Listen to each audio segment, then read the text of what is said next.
I was born into Lebanon, which used to be the only majority Christian country in the Middle East. People don't know that. We were open-minded, we were fair, we were tolerant, we were multicultural. We prided ourselves on our multiculturalism.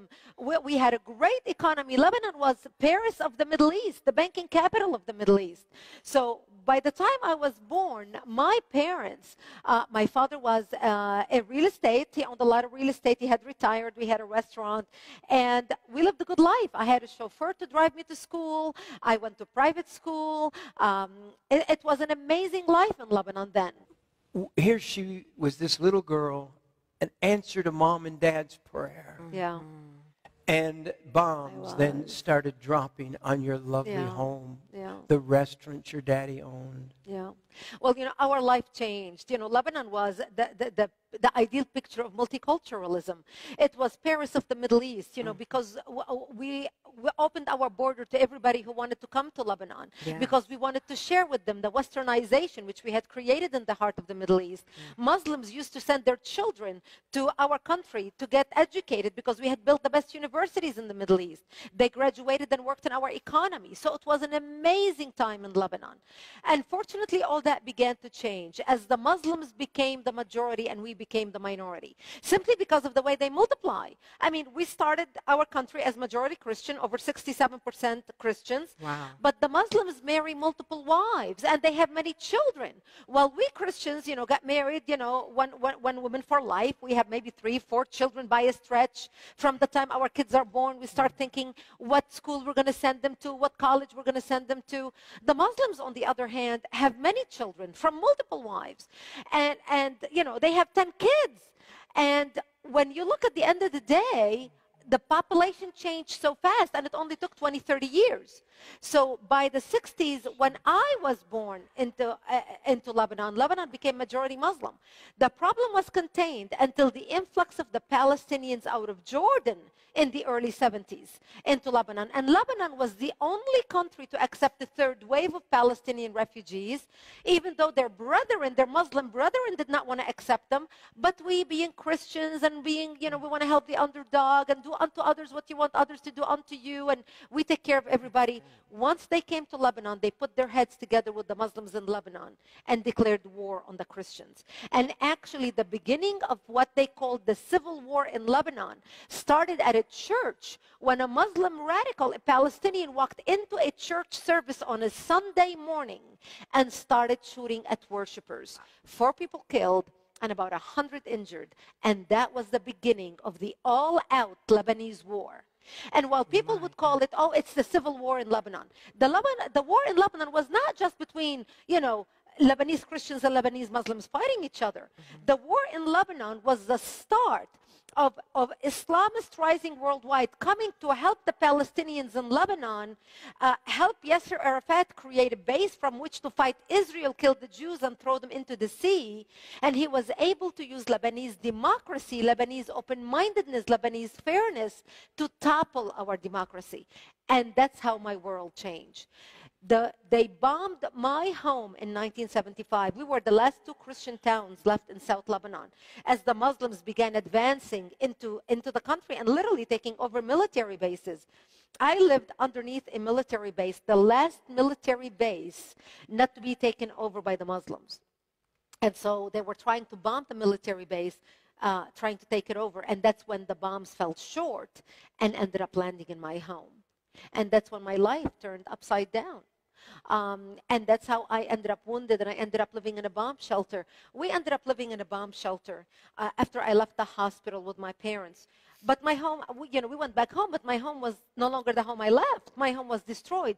We ended up living in a bomb shelter underground in an 8 by 10 room without electricity, without water, and very little food. We would walk under the bombs and dig out different dandelions and different vegetation that grew around our bomb shelter because it was the only greenery we had to eat. In order to get some water, we would crawl under snipers' bullets because we were surrounded by Muslim snipers shooting at us. And we would crawl under snipers' bullets to a nearby spring to get some water. And every time we left the bomb shelter, my mother and I would say our last goodbyes because we did not know if we're going to come back alive or dead, just to get a drink of water. We lived in the mountains, so it was cold in the wintertime. It would snow. It was freezing, and we didn't have any heat. And my father would walk out and break out twigs from the trees around our bomb shelter. And we would light a fire in the bomb shelter, and my father would pour kerosene or benzene or on the bomb shelter, on the fire, and light the fire. And many nights we would huddle around the fire to warm up. And because we did not have any ventilation, we only had the door entry into the bomb shelter. Many nights we would pass out because of carbon monoxide poisoning. And we had an agreement, because there were three of us, my mother, my father, and I, that whoever woke up first would drag the other two outside and slap them on the face to wake up, because many nights we would pass out because of carbon monoxide poisoning. This became my existence. And I remember at the age of 13 years old, sitting in the bomb shelter, and we got a tip from our Christian militias who were protecting us at the time. And this is after 3 years. And after 3 years, we would listen to the news. My father would listen to the news on the radio, on a little, little transit radio on batteries, just to hear what's happening around us. And my father would say, America's going to come help the Christians. All the big Christian countries are going to wake up and see what's happening to the Christians in Lebanon, and they're going to come help the Christians. Britain is going to come help the Christians. France is going to come. Australia is going to come. And we waited, and nobody came. And when we went into our bomb shelter in the beginning, it was actually a storage room for my father's restaurant. That's where my father stored all the liquor and all the big boxes of whatever he ordered to the restaurant. And I remember for the first week, we slept in a cardboard box that my mother put a blanket over, because we thought, it's only going to be a few days. And then, of course, all these big nations are going to wake up and see the slaughter that's happening to the Christians. And of course, 2 weeks went by, 1 month went by, 2 months went by, 2 years went by, and we realized the world forgot about us. Maybe the world watched what was happening and the massacres, because the Muslims would surround the Christians. Remember, the whole war started at a church, when a Muslim walked into and started shooting on a Sunday morning service at a church. And so the Muslims started surrounding Christian towns and slaughtering them. And, they would walk into a bomb shelter. They would find a mother and a father hiding with a baby in a bomb shelter. They would take the baby, tie one leg of the baby to the mother and another leg to the father, and pull the parents apart, splitting the child in half. Oh my God. They would walk into our churches. They would urinate and defecate on the altar using the Bible as toilet paper, and then torch our churches. And then, look what happened at the Church of the Nativity in Bethlehem. Remember the siege in Bethlehem? Yes. What was it, 10 years ago, when the Palestinians walked in and they just basically desecrated the church? We didn't hear any blurb out of the Vatican. We didn't hear anybody complain. Here was the birth of Christ. And this is how they treated it. They had no respect for anything holy, especially if it had to do with us. It was amazing. I remember at the age of 13, sitting in the bomb shelter, because one of our Christian militia stopped by, and he said, Brigitte, I just want you to know that tonight they're going to launch an attack against us. We heard a lot of chatter on the radio. And he said, if I don't see you tomorrow, I wish you a merciful death. And he left.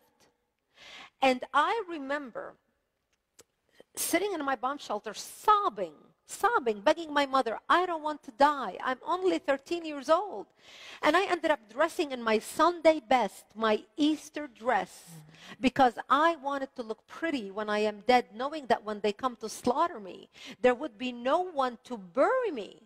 And I remember sobbing, begging my mother, please, I don't want to die, do something. And there was nothing she could say to me.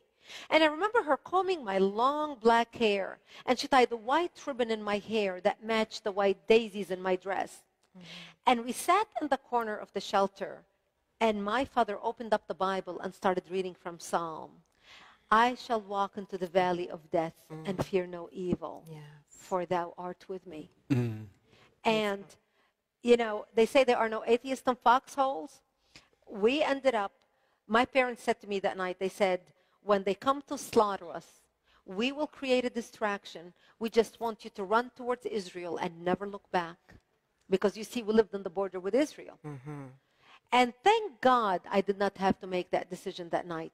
Because that's the night when Israel came in physically into Lebanon and set up artillery bases around our town to protect us. And that's how we survived. And that's how it's a miracle. Is that not a miracle?